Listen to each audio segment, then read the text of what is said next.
اگر میں بھی آپ کو آج کے پارے کا تھیم بتا دوں تو آپ اچھل جائیں گے، لیکن ابھی اس کو روکتی ہوں، بات پوری کرتے ہیں۔ جب مکہ والوں پہ حجت تمام ہو گئی، جن کو ایمان لانا تھا وہ لا چکے، اور اب ان کی ٹریننگ پوری ہو چکی ہے، اور اب وہ منتظر ہیں کہ ان کو کوئی پروجیکٹ ملے، کوئی عملی کام ملے۔ مثال دیتی ہوں کہ آپ یہاں قرآن سیکھتے ہیں نا، پہلے آپ سبیل الجنہ کرتے ہیں، تو اس میں آپ کو سکھایا جا رہا ہوتا ہے پہلے اللہ، رسول اور آخرت، یہ 3 ٹاپک آپ کے دل میں سبیل الجنہ کے کورس میں ڈالے جاتے ہیں۔ آپ کی توحید پختہ ہو جائے، آپ کو اللہ سے پیار ہو جائے، والذین آمنوا اشد حبا للہ کی صورت میں، اور آپ کے دل میں نبی صلی اللہ علیہ وسلم کا مقام واضح ہو جائے، اور آپ کو اپنے مرنے کے بعد کی فکر لگ جائے۔ یہ صرف 3 چیزیں جو ہیں یہ عموماً قرآن کو پہلی دفعہ کے پڑھانے میں کی جاتی ہیں، ساتھ کچھ بنیادی چیزیں آپ سیکھ لیتے ہیں۔ پھر اس کے بعد آپ کو نور اللہ نور آفر کیا جاتا ہے، اور جب آپ نور اللہ نور میں بھیجے جاتے ہیں تو اس میں اصل میں آپ کی کمپیٹنسی چاہیے ہوتی ہے تاکہ آپ مزید نکھریں، اور آپ اب اپنے پڑھے کو دہرائیں، جو تجوید سیکھی تھی اس کو دہرائیں، جو گرامر سیکھی اس کو دہرائیں، ترجمہ پکا کریں، تفسیر کریں، یعنی کہہ لیجئے کہ آپ کے اندر حسن آتا ہے۔ لیکن جب نور اللہ نور ہو جاتا ہے تو اس کے بعد پھر آپ فطری طور پہ چاہتے ہیں کہ اب آپ کو کوئی کام دیا جائے، اب آپ کچھ کریں، کوئی پروجیکٹ کریں۔ مثال دیتی ہوں آپ کے اس پیرس شہر کو۔ پیرس شہر میں آپ پچھلے 5 سال سے ماشاءاللہ قرآن سیکھ رہے ہیں، آپ کا 2nd بیچ چل رہا ہے، اس طرح نور اللہ نور چل رہا ہے۔ اب ابھی تک آپ پڑھ رہے ہیں، آپ کو لگتا ہوگا کسی سٹیج پہ کہ ہم کام کیا کریں، تو الحمدللہ آپ میں سے جتنے لوگ پچھلے سال کے پڑھے ہوئے تھے وہ اگلے کورس کے ہیلپر بن گئے، اب اگلے سال کے اور ہے۔ یہ سلسلہ چلتا رہتا ہے، اس میں انسان کی توجہ بڑھتی رہتی ہے۔ اب یہ سب کچھ ہونے کے بعد انسان کی پھر ایک اور بھی طبیعت میں خواہش ہوتی ہے، اور وہ کیا ہے کہ ہم کوئی بڑا کام کریں۔ یہ بہت بڑا کام ہے، جو لوگوں کے دلوں کو اللہ سے جوڑنا اور قرآن سے محبت دینا اور ان کو صحیح پڑھنا سکھانا۔ لیکن ہر بچہ جیسے چھوٹے چھوٹے کھلونوں سے کھیل لیتا ہے نا، پھر اس کو بڑے کھلونے چاہیے، تو پھر اس کو اصلی کھلونے چاہیے ہوتے ہیں۔ مکی دور کو سامنے لاتے ہوئے بتاتی ہوں کہ 13 سال صحابہ کرام ایک دوسرے کو اس برو و صاحب برو و راب تو پہ لگا کر رکھے۔ اللہ کے نبی جیسا استاد موجود تھا جو ڈائریکشن دے کر آپ کی تربیت فرما رہا تھا۔ اس کے بعد کیا ہوا کہ اب ضرورت تھی اس بات کی، نمبر 1 کہ مکہ والوں پہ حجت تمام ہو گئی، دیٹس اٹ، جس کو کہتے ہیں کہ ان تلوں میں تیل نہیں ہے۔ جن کو مسلمان ہونا تھا وہ ہو گئے، اور جن کو نہیں ہونا تھا وہ کفر پہ تھے۔ تو نتیجہ کیا ہوا کہ مکہ سے ہجرت کا حکم ہوا۔ پچھلے انبیاء کرام کی سنت کے مطابق اللہ کے نبی اور آپ کے ساتھ اس دور میں ایمان لانے والے لوگوں نے ہجرت کی۔ وہ مختلف طریقہ تھا، جیسے بھی ہوا آپ نے سب کو پہلے بھیجا ایک اچھے لیڈر کی طرح کہ آپ لوگ پہلے جائیں۔ پیغام تو پہلے مصعب بن عمیر اور سعد بن زرارہ کے تھرو پہنچ چکا تھا، لیکن بہرحال ہوتے ہوتے اللہ کے نبی صلی اللہ علیہ وسلم نے وہاں پیغام پہنچا دیا۔ اس کے بعد کیا ہوا کہ اللہ کے نبی کو بھی حکم مل گیا، وہ بھی واقعہ ہم پڑھتے ہیں، سورۃ انفال میں آپ کی ہجرت کا قصہ بھی ہم پڑھتے ہیں۔ اصولاً کیا ہونا چاہیے تھا کہ ادھر اللہ کے نبی نے مکہ سے ہجرت کی مدینہ، اور ادھر اللہ کے نبی صلی اللہ علیہ وسلم کے مکہ کی حدوں سے نکلتے ہی مکہ میں یا قحط پڑ جاتا، یا سیلاب آ جاتا، یا زلزلہ آ جاتا، اور سارے دشمن ہلاک کر دیے جاتے۔ سمجھ میں آ رہا ہے؟ پچھلی قوموں والا معاملہ ہو جاتا، لیکن نبی صلی اللہ علیہ وسلم کے دشمنوں کے ساتھ ایسا نہیں کیا گیا۔ کیوں نہیں کیا گیا؟ نمبر 1، آپ کے دشمنوں میں بھی خیر تھی، ابھی تک وہ پگھلے نہیں تھے لیکن آگے جا کے انہوں نے پگھلنا تھا۔ نمبر 1 بہت بڑی وجہ، جس کی مثال ابو سفیان بعد میں مسلمان ہوئے، اور اسی طرح آخری وقت میں آپ دیکھتے جاتے ہیں حضرت عباس، اکرمہ اور اس طرح کی شخصیات جو بعد میں بہت ہی قیمتی ثابت ہوئے، وہ سب آگے اسلام کے اندر۔ تو لہٰذا اللہ کے نبی صلی اللہ علیہ وسلم کے سارے دشمنوں کو نہیں مارا گیا۔ دوسری بہت بڑی وجہ تھی کہ ادھر ابھی ایمان والے موجود تھے جنہوں نے اپنی کچھ مصلحتوں کی وجہ سے ہجرت نہیں کی تھی۔ یہ بھی ایک اپنی جگہ پہ ٹاپک ہے۔ اب ہوا کیا کہ جب 1 سال ہی ابھی گزرا مکہ سے آ کر مدینہ ہجرت کر کے، پیچھے جتنے مسلمانوں کے گھر بار اور چیزیں تھیں اس پہ دشمنوں نے قبضہ کر لیا۔ اب 1 سال بھی نہ گزرا کہ بدر کا مارکہ مسلط ہو گیا۔ نہ پلان تھا، نہ تیاری تھی، نہ اللہ کے نبی کی کوئی جہادی تنظیمیں تھیں، نہ اپنے لوگوں کو ٹریننگ دی تھی کہ آؤ تلواریں سیدھی کرو، آؤ اپنے جوان بیٹوں کو نکالو، ایسا کچھ بھی نہیں تھا. Just in planned sudden circumstances کے تحت ایک جھڑپ، ایسی بڑی جھڑپ بن گئی جس کو بدر کہتے ہیں. بات واضح. اللہ تعالیٰ کے نبی پر یہ جو الزام ہے نا کہ آپ کو تلواروں کے ذریعے اسلام پھیلانے کا جو اللہ نے کام دیا تھا، یہ رانگ ہے. اسی پہ تو پروپیگنڈا ہوتا ہے، اور اب اسی پہ ہمارے دلوں میں اور ہماری نسلوں کے دلوں میں شک کیا جاتا ہے. تو اسلام نے کیا کیا کہ وہی سارے دشمن جنہوں نے ایک کسی آسمانی آفت کے ذریعے ختم ہو جانا تھا، ان کو پھر 10 سال میں پہلی قسط، دوسری قسط، تیسری قسط انسٹالمنٹس میں ختم کیا گیا. غزوہ بدر پہلی انسٹالمنٹ تھی، اور تبوک نبی کی زندگی کی آخری انسٹالمنٹ تھی. آپ کے رستے میں آنے والوں نے، آپ کے رستے میں جو روڑے پھیلاتے تھے، جنہوں نے آپ پہ اوجریاں ڈالی، ان کو کچھ نہیں تھا کہا گیا، کیونکہ تب تک بات صرف نبی کی ذات کی تھی. لیکن جب وہ اسلام اور مسلمانوں کے خلاف ہو گئے تو اس کے بعد پھر ایک سے ایک جنگ ہوتی گئی.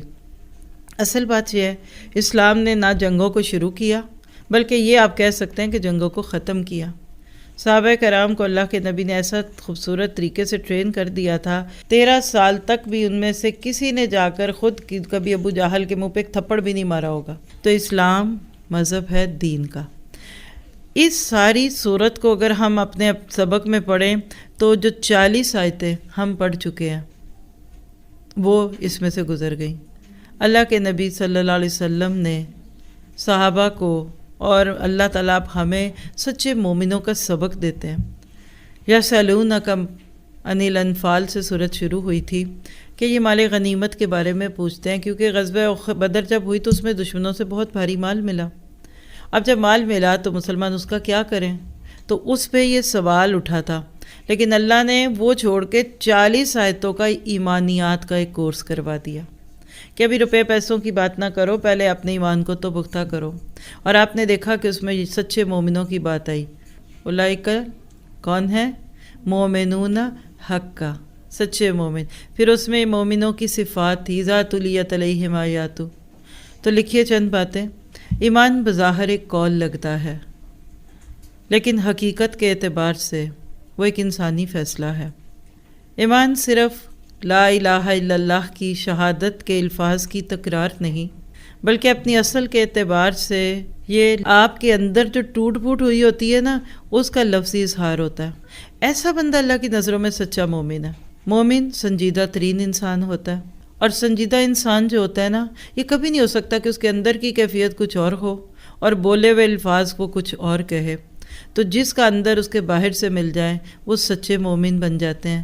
پھر وہ اللہ کے کسی حکم کو سن کر چوں چرا نہیں کرتا. اس کو لگتا ہے میری زندگی ایک بڑی خوبصورت سی زندگی ہے، میرا سارا خاندان کچھ بھی کرے لیکن میرا ایک اپنا بڑا پیارا سا کور ہے، میں صبح و شام اٹھ کے بیٹھ کے اپنے حساب سے جیتی ہوں اور کرتی ہوں. اور نتیجہ کیا ہوتا ہے کہ انسان نکل پڑتا ہے. جب ایمان کمزور ہوتا ہے نا تو اس کے نتیجے میں وسوسے اور اندیشے جنم لیتے ہیں. ایک جملہ لکھ لیجئے کہ سچا ایمان بندے کو اس دنیا کو چھوٹا اور آخرت کو بڑا کر کے دکھاتا ہے. اور جس قربانی میں عام لوگوں کو اپنی موت نظر آ رہی ہوتی ہے نا، مومن کو اس میں اپنی زندگی کا راز چھپا ہوا دکھتا ہے. آج کے ہمارے اس پارے کا مین تھیم صحابہ کرام ہے، رضائے الہی کے طالب. صحابہ کرام ہمارے اس پارے کے ہیروز ہیں. صحابہ کرام ہیں کہ جن کو ہم اگر اپنی زندگی میں رول ماڈل بنا لیں تو ہماری زندگیوں کے نقشے بدل جائیں. صحابہ کرام وہ جو بدر کے کھلاڑی، جو احد کے کھلاڑی، جو تبوک تک ہر مارکے میں انصار اللہ تھے، اپنے نبی کے ساتھی. صحابہ کرام نبی کی ٹیم کا وہ حصہ تھے کہ جن کے بغیر نہ مکہ کے 13 سالوں میں تبلیغ کا کام پورا ہوا، وہاں چوٹیں بھی کھائیں، وہاں تکلیفیں بھی سہیں. مکہ میں صحابہ کی کوششوں سے اسلام کی بنیادیں پڑیں. کوٹ کوٹ کر یہ جو بلال کو پتھروں پہ کوٹا جاتا تھا نا، تو وہ اسلام کی بنیادوں میں چلے گئے. بی بی سمیہ کو جو چوٹیں پڑی اور جو یاسر کو چوٹیں پڑی، اور اسی طرح سے خبیب، اور اسی طرح سے جو لمبے چوڑے نام آپ پڑھتے ہیں، یہ سارے اسلام کی بنیادوں میں گئے تھے۔ کسی بھی عمارت کی بنیاد بنانا ہی تو سب سے بڑی بات ہے، اور بنیادوں سے ہی تو فیصلہ ہوتا ہے کہ یہ عمارت کتنی اونچی جانی ہے۔ آج بھی آپ دیکھیں کہ یو اے ای میں آپ کو 100 منزلہ عمارتیں جو دکھتی ہیں تو اس کی بنیادیں پتہ نہیں کتنی گہری کھودتے ہوں گے۔ بالکل اسی طرح سے صحابہ کرام وہ اینٹیں تھے، وہ بریکس تھے، وہ چونا گڑ تھے، وہ فولاد تھے جو بنیادوں میں کوٹ کوٹ کے بھرا جاتا تھا۔ نہ ان کی انا تھی، نہ ان کی میں تھی، نہ ان کو فرنٹ پہ آنے کا شوق تھا، نہ ان کو اپنے نام تختیوں کے نیچے لکھانے کا شوق تھا، نہ ان کو مینشن ہونے کا شوق تھا، نہ وہ کوئی سلوگن تھے۔ صحابہ کرام وہ تھے کہ جن کے بارے میں آج اپنے تو اپنے بیگانے بھی ناخوش۔ اور آج اس بارے کی تیاری کے دوران میں نے ایک پھر نیت کی ہے کہ آپ کو ایک صحابہ کورس کروانا ہے۔ زندگی رہی تو انشاءاللہ آپ بھی دیکھیں گے اور ہم سبھی دیکھیں گے کہ وہ ایک کورس ہمارے راستے کے کتنے روڑے ختم کرتا ہے۔ مکہ کے دور میں جو تعلیم اور تربیت ہو رہی تھی، مدینہ میں آ کر مارکا ہوا۔ اب آپ سب کو بھی کسی مارکے کو برپا کرنے کی ضرورت ہے۔ اب آپ کو بھی کوئی ایسی چیز چاہیے جس میں پھر آپ اس بیرو صاحب بیرو وراب بھی تو وتق اللہ بن جائے، جس میں آپ بھی کھپیں، پھر آپ کے شوہر بھی کھپیں، جس میں آپ کے بچے بھی کھپیں، جس میں آپ دن رات مارے مارے پھریں، جس میں آپ کو کہیں جا کر کرسیاں سیدھی کرنی پڑے، کہیں دیواریں بنانی پڑے، کہیں گرانی پڑے۔ یہ فطرت کا اصول ہے۔ اگر اللہ کے نبی مکہ سے ہجرت کر کے مدینہ نہ جاتے تو اسلام کی تاریخ بننے سے پہلے ختم ہوتی۔ ایک ایک کر کے ان سب ہیرو نے ختم ہو جانا تھا، تو پھر کفر اور اس کی باتیں۔ فطرت کا اصول ہے کہ خون نیا چاہیے ہوتا ہے۔ جب صحابہ کرام کو مکہ سے مدینہ ہجرت کرنے کا موقع ملا، وہ ایسے خوشیاں منا رہے تھے۔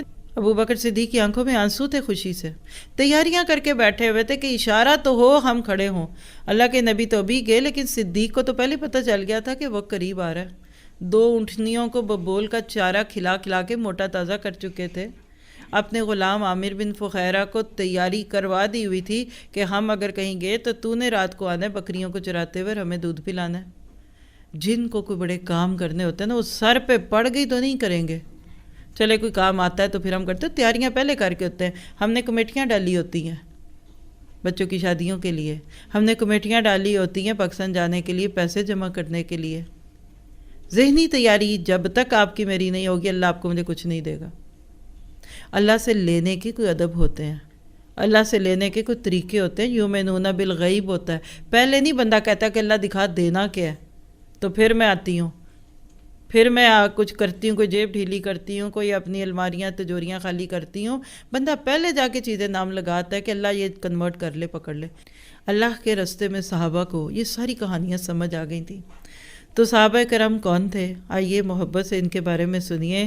یہ غازی، یہ تیرے پراسرار بندے، جنہیں تو نے بخشا ہے ذوق خدائی، دو نیم ان کی ٹھوکر سے صحراؤ دریا، سمٹ کر پہاڑ ان کی ہیبت سے رائی، دو عالم سے کرتی ہے بیگانہ دل کو، عجب چیز ہے لذت آشنائی۔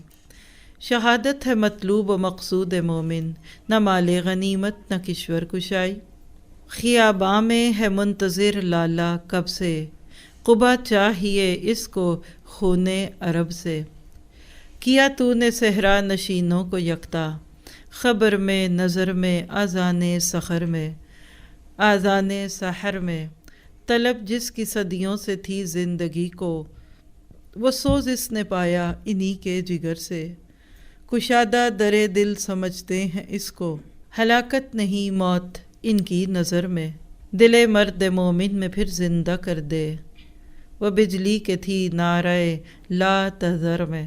ایک جنگوں میں نبی صلی اللہ علیہ وسلم کا کوڈ ورڈ ہوتا تھا لا تذر، آج کسی کو نہ چھوڑو، اس کی طرف اشارہ ہے۔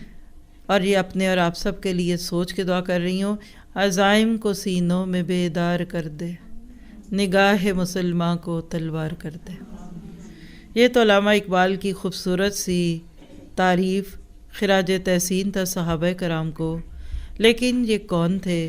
یہ صحابہ کرام وہ تھے کہ جن کو رب کی رضا بڑی پیاری تھی۔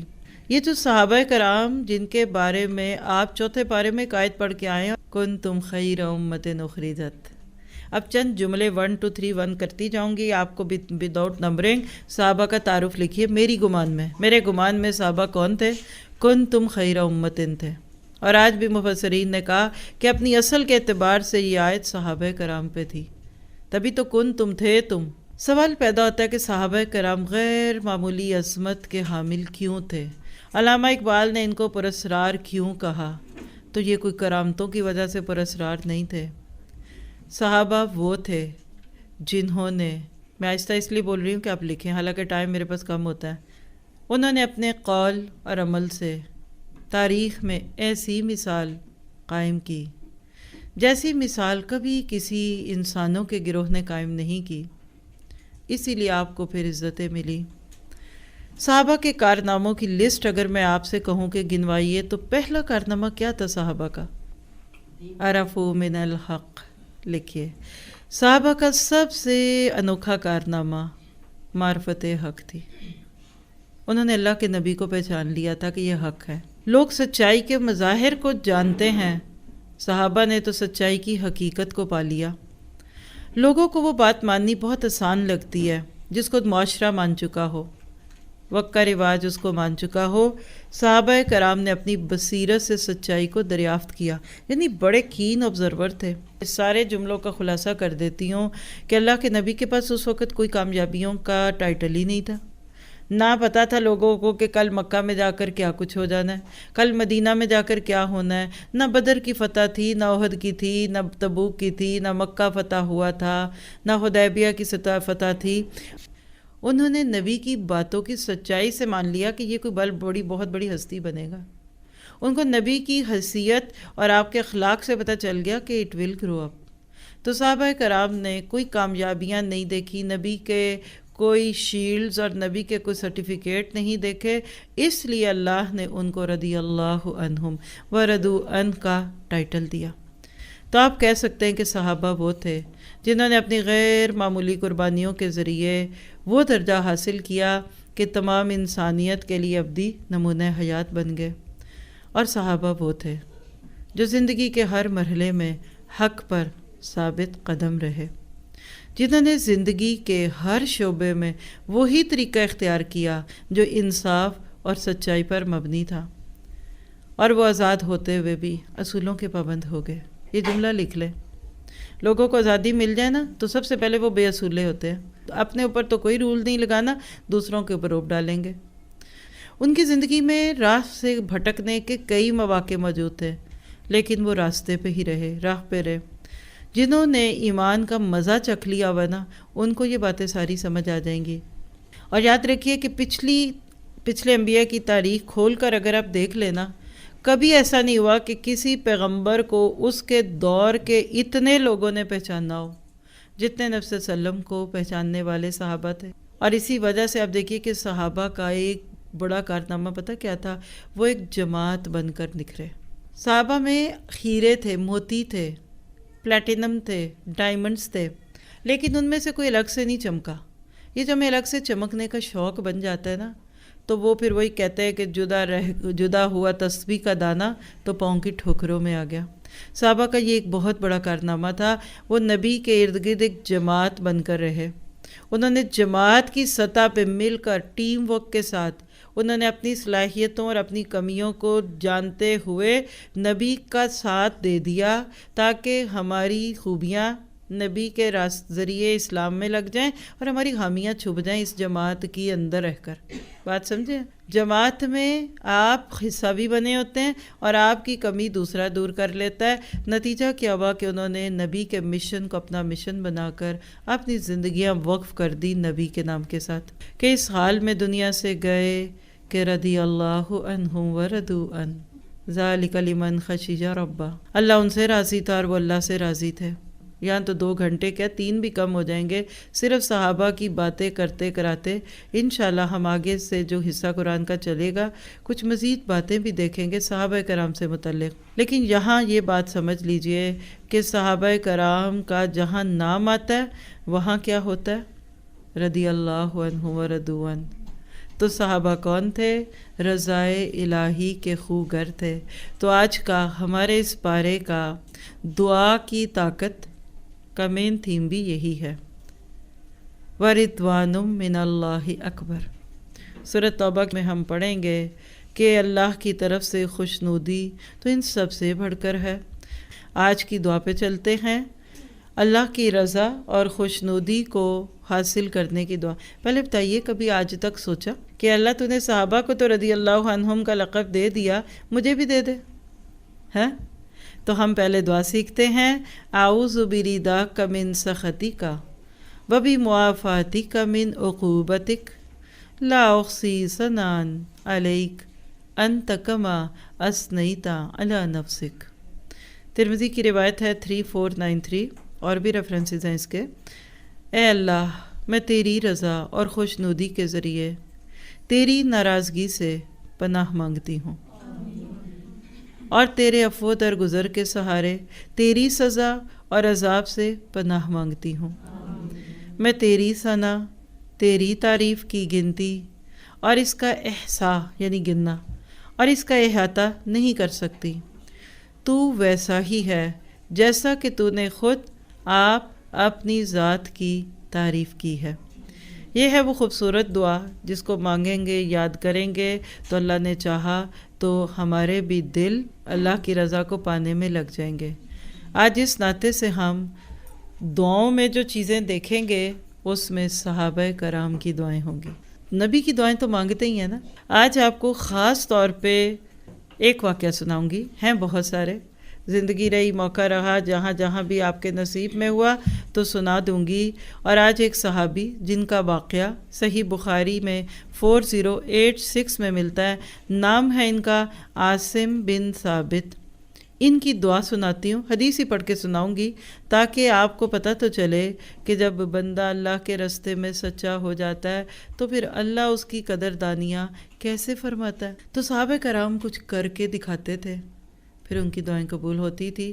اس میں بہت سارے واقعات ہیں، لیکن میں نے آپ کے لیے بخاری اور مسلم کا واقعہ چوز کیا۔ ابو ہریرہ کہتے ہیں کہ اللہ کے نبی نے ایک دفعہ عاصم بن ثابت کی کمان میں ایک جنگی مہم جاسوسی کے لیے روانہ فرمائی۔ یہ لوگ آگے بڑھتے رہے، اسفان اور مکہ کے درمیان پہنچے تو قبیلہ حذیل کی ذیلی شاخ یعنی ان کا سب گروپ جس کا نام بنو لحیان تھا، ان کے لوگوں بنو لحیان کو پتہ چل گیا کہ آپ لوگ آ رہے ہیں۔ ان کے 100 تیر انداز مسلمانوں کے تعاقب میں نکلے۔ راستے میں ایک جگہ پڑاؤ کیا تو کیا دیکھتے ہیں کہ کھجور کی گٹھلیاں پڑی ہیں۔ مسلمان مدینہ سے یہ کھجوریں زادے راہ کے طور پر لائے تھے۔ کیا ہوا کہ گٹھلیوں سے ان کو پتہ چلا کہ جو دشمن آیا ہے وہ مدینہ سے آیا ہے۔ خیر اب کے تو وہ زیادہ گرم جوشی سے مسلمانوں کے تعاقب میں ہو لیے۔ آخر بنو لحیان کے تیر اندازوں نے مسلمانوں کو جا لیا۔ عاصم بن ثابت رضی اللہ عنہ اور ان کے ساتھیوں نے بہت سے تیر اندازوں کو آتے دیکھا تو ایک بلند اور وسیع اور اس ٹیلے پر چڑھ بیٹھے۔ بنو لحیان کے لوگ آئے اور ٹیلے کو چاروں طرف سے گھیر لیا۔ سینیریو سمجھ آ رہا ہے؟ یعنی مسلمان گھیرے میں آ گئے۔ they were surrounded by enemies۔ خیر انہوں نے مسلمانوں کو آواز دی، دیکھو اگر تم لوگ نیچے اتر آؤ تو ہم تمہیں امان دیتے ہیں۔ عاصم کہنے لگے رضی اللہ عنہ، بولیے، یہ آج اپنے لفظ رضی اللہ عنہ بولتے وقت پورے پارے میں سوچنا ہے کہ یہ رضائیں ملتی کیسے؟ باتوں سے کوئی نہیں خوش ہوتا، نہ اللہ نہ اس کا رسول اور نہ اللہ کے بندے۔ تو جب انہوں نے کہا کہ آجو، دیکھیں نا جان کے لالے پڑے میں، تو کوئی اور کمزور ایمان والا ہوتا تو کہتے بالکل۔ کہنے لگے میں کافر کی امان میں آ جاؤں؟ میں تو کافر کی امان میں نہیں آؤں گا۔ اور پھر انہوں نے ایک ایسی ہستی کی امان مانگی جس کو اللہ کہتے ہیں۔ ایک دعا مانگی، ہاتھ اٹھائے اور اپنے مولا سے کہنے لگے، اللہم اخبر انا نبیک۔ کہاں کھڑے ہیں؟ مدینہ سے کتنی دور؟ اور کہہ رہے ہیں اللہ ہمارے نبی کو ہماری خبر دے دے۔ نہ فون، نہ پیجر، نہ واٹس ایپ، نہ دوسرا سوشل میڈیا، بس کھڑے کھڑے کہتے ہیں کہ اللہ اپنے نبی کو خبر دے دے کہ ہمارے ساتھ یہ ہو رہا ہے۔ محسوس تو کیجئے، ہم سارے سہاروں کو جب آزما چکے ہوتے ہیں نا، کھپ کپا کے اور بےزتیاں کرا چکے ہوتے ہیں نا دوسروں سے، تو پھر کہتے ہیں اللہ اب تجھ سے پکارتے۔ اور پھر کیا ہوا؟ اللہ کو اپنے نبی کے صحابہ کی دعاؤں کی کتنی قدر تھی۔ اللہ تعالیٰ نے جبرائیل امین کے ذریعے اپنے نبی کو اطلاع دے دی۔ کیا مشکل تھا؟ ابھی تو چینل چل رہا تھا، ابھی تو وہ لائیو براڈکاسٹ چل رہی تھی، یہ تو آج نہیں ہو سکتا نا۔ کل تو نبی موجود تھے، وحی کا سلسلہ چل رہا تھا۔ خیر ہوا کیا، عاصم بن ثابت کے انکار پر بنو لحیان نے تیر اندازی شروع کر دی اور عاصم سمیت 7 مجاہدین شہید ہو گئے، صرف 3 زندہ بچے، خبیب، زید اور ایک اور آدمی۔ کفار نے انہیں بھی امان دی کہ آؤ تم ہماری امان میں آ جاؤ، یہ ان کے جھانسے میں آ گئے کیونکہ 7 ساتھیوں کو شہید ہوتا دیکھ چکے تھے۔ انہوں نے کچھ باتوں میں ایسا اتارا کہ انہوں نے دشمن پہ اعتبار کیا، ٹیلے سے نیچے اترے اور 2-3 کمانیں جو تھی ان کو اتار دیں اور انہوں نے ان کو تینوں کو قید کر لیا۔ اب امان کا مطلب یہ ہوتا ہے کہ ہم تمہیں کچھ نہیں کہیں گے، لیکن انہوں نے دھوکے سے ان کو بلایا اور قید کر لیا۔ تیسرے مجاہد نے کہا لیجیے بدعہدی کا آغاز ہو گیا۔ اس نے ان کے ساتھ جانے سے انکار کر دیا۔ کافروں نے انہیں گھسیٹا، کھینچا تانی ہوئی، لیکن وہ ٹس سے مس نہ ہوئے۔ آخر انہوں نے اسے بھی شہید کر دیا اور حبیب اور زید کو لے کر چل دیے۔ مکہ پہنچ کر انہوں نے حبیب اور زید کو فروخت کر دیا، بیچ دیا۔ حبیب کو تو حارث بن عامر بن نوفل کے بیٹوں نے خرید لیا۔ دراصل بدر کے روز حبیب نے، یا آپ حبیب بھی کہہ لیں لیکن دونوں طرح سے پروننسیشن آتا ہے، ان کے باپ حارث بن عامر بن نوفل کو موت کے گھاٹ اتارا تھا، یعنی انہوں نے بدلہ لینے کے لیے ان کو خرید لیا کہ اب ہم ان سے بدلہ لیں گے۔ حبیب چند روز ان کی قید میں رہے۔ جس روز انہوں نے ان کو قتل کرنے کا ارادہ کیا، حبیب نے زیر ناف بالوں کی صفائی کی، حارث کی بیٹی سے استرا مانگا۔ وہ خود بتاتی کہ میں نے حبیب کو استرا دے دیا اور خود کسی کام میں مشغول ہو گئی۔ اتنے میں میرا شیر خوار بچہ رینگتا ہوا اس کے پاس چلا گیا۔ حبیب نے بچے کو اٹھایا اور گود میں بٹھا لیا۔ میری تو جان ہی نکل گئی۔ وہ سمجھی کہ اس طرح سے اب یہ میرے بچے کو مار دیں گے کیونکہ قید میں تھے، دشمن کے ساتھ تو کچھ بھی کیا جا سکتا ہے۔ میں بچے کو چھڑانے کے لیے دوڑی۔ حبیب نے کہا تم سمجھتی ہو میں بچے کو مار ڈالوں گا؟ انشاءاللہ میں ایسا نہیں کروں گا۔ یہ اخلاق تھا ہمارے صحابہ، نبی کے صحابہ جو تھے نا وہ بڑے با اخلاق تھے، ایسے ہی موقع دیکھ کر نہیں تھے جا کے چھرا گھونپتے۔ حارث کی وہ بیٹی کہتی ہے کہ حبیب سے اچھا قیدی میں نے کبھی نہیں دیکھا۔ میں نے کئی بار مشاہدہ کیا کہ اس کے سامنے انگور کے گچھے رکھے ہوئے اور وہ انگور توڑ توڑ کر مزے سے کھا رہا ہے، جبکہ ان دنوں مکہ میں یہ پھل نہیں ملتا تھا۔ پھر اس کے پیروں میں تو بیڑیاں پڑی تھیں، یعنی کہاں سے لائے گا؟ دراصل یہ تو اللہ کا عطا کردہ رزق تھا۔ یعنی آپ کرامتوں کی اور معجزوں کے لیے بزرگوں کے پاس کیوں جاتے ہیں؟ ہمارے صحابہ کے بھی بہت سے معجزے ہیں، لیکن سند کی صحت کے ساتھ۔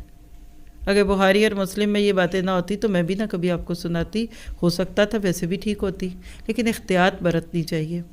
بعض دفعہ ایسے باتیں بیان کرتے وقت لوگ بہت ہی ضعیف روایات کا سہارا لیتے ہیں۔ اب کیا ہوا؟ آخر ایک روز حارث بن عامر بن نوفل کے بیٹے حبیب کو قتل کرنے کے لیے اسے حدود حرم سے باہر لے گئے۔ نوٹ کیا آپ نے؟ مشرکین بھی حرم کی حد میں نہیں تھے کسی کو قتل کرتے، جس کو کرنا ہوتا اس کو باہر لے جاتے۔ حبیب نے کہا مجھے 2 رکعت نماز ادا کر لینے دو۔ نماز سے فارغ ہو کر کہنے لگے اگر تم یہ نہ کہتے کہ مجھ پر موت کا خوف طاری ہے تو میں اپنی نماز کو طویل کر دیتا، یعنی 2 نفل پڑھ لیے لیکن چھوٹے سے۔ کہا کہ دل تو یہ چاہ رہا تھا کہ لمبے پڑھتا، لیکن اس لیے نہیں پڑھے کہ تم یہ نہ سوچو کہ میں اپنی جان چھڑا رہا ہوں یا جان بچا رہا ہوں یا زندگی کو لمبا کر رہا ہوں۔ حبیب رضی اللہ عنہ ہی وہ پہلے شخص ہیں جنہوں نے قتل ہونے سے پہلے 2 رکعت نماز پڑھنے کی سنت جاری کی، اور بعد میں آپ کو دکھے گا بہت سارے صحابہ جب بھی ان کو کبھی دشمنوں نے گھیرا تو وہ کہتے تھے ہمیں 2 رکعت نفل پڑھنے دو۔ اس کے بعد اب ان کا ذرا اللہ کے ساتھ کلام سنیے۔ 2 رکعت نفل پڑھے، پھر انہوں نے دعا فرمائی یا اللہ ان سب کو شمار کر لے، یعنی کاؤنٹ دیم، اور یہ شعر پڑھنے لگے ما ان ابالی ہی نہ اقتل مسلمن علی ای شق کان للہ مسرعی وذالک فی ذات الہ من یشاء یبارک علی او صالی شلو ممزن. کیا جملے ہیں خوبصورت. محبت ہے اللہ سے. کہتے ہیں کہ قتل ہوتے وقت میں مسلمان ہوں نا تو مجھے کوئی پرواہ نہیں ہے کہ میں اللہ کی راہ میں مقتول ہو کر کس پہلو پر گرتا ہوں. یعنی ولا تموتن الا وانتم مسلمون، کہ جب موت اسلام پہ آ رہی ہے اور اللہ کی رضا پہ جا رہا ہوں تو مجھے موت کا کیا غم. یہ سب کچھ تو باری تعالیٰ کے لیے ہے. وہ چاہے تو بدن کے کٹے پھٹے ٹکڑوں پر بھی برکت نازل کر دے. اس کے بعد عقبہ بن حارث آگے بڑھا اور اس نے خبیب رضی اللہ عنہ کو شہید کر دیا. قریش نے عاصم بن ثابت کا سر لانے کے لیے چند آدمی روانہ کیے. انا کا مسئلہ تھا نا کہ لاؤ ذرا دیکھے کدھر ہے، تاکہ اس کی تشخیر کی جائے، یعنی اس کو لے کے پھرے اور سارے شہر میں دکھائیں کہ جنہوں نے ہمارے ساتھ ایسا معاملہ کیا ہم ان کے ساتھ یہ کریں گے. عاصم نے بھی بدر کے دن ان کے ایک سردار کو تہہ تیغ کیا تھا. اللہ تعالیٰ نے عاصم کے جسد خاکی پر چھاتے کی طرح شہد کی مکھیوں کا جھنڈ بیچ دیا اور کفار قریش ان کے جسم کے قریب بھی نہ جا سکے. یعنی کفار مکہ کی عادت تھی کہ وہ مسلح کرتے تھے، ڈیڈ باڈی کی توہین کرتے تھے، لیکن انہوں نے چونکہ اللہ سے دعا مانگی تھی نا تو اللہ تعالیٰ نے ان کی دعا قبول فرمائی. آپ مجھے بتائیے کہ یہ سارا کچھ کوئی یوزل معاملہ یا انیوزل باتیں؟ تو یہ صحابہ کرام کی اللہ کی نگاہوں میں جو قدر تھی اور اللہ تعالیٰ جو ان کی باتوں کو مانتے تھے نا، اس کے لیے انسان کو قربانیاں دینی پڑتی ہیں، ہجرتیں کرنی پڑتی ہیں، اور سب سے بڑی بات حق کو پہچاننا ہوتا ہے. پھر آپ دیکھیے کہ جب آپ اللہ کے نبی کے صحابہ کی زندگیوں کو کھول کے پڑھتے ہیں نا تو آپ کو ایک بات تو یقین سے سمجھ آ جاتی ہے کہ یہ سارے ایک ہی مدرسے سے فارغ شدہ تھے. جس کو آپ کہتے ہیں نا کہ شکلیں فرق، رنگ ڈھنگ فرق، لیکن اس کے علاوہ فرق، اندر دل ایک تھا.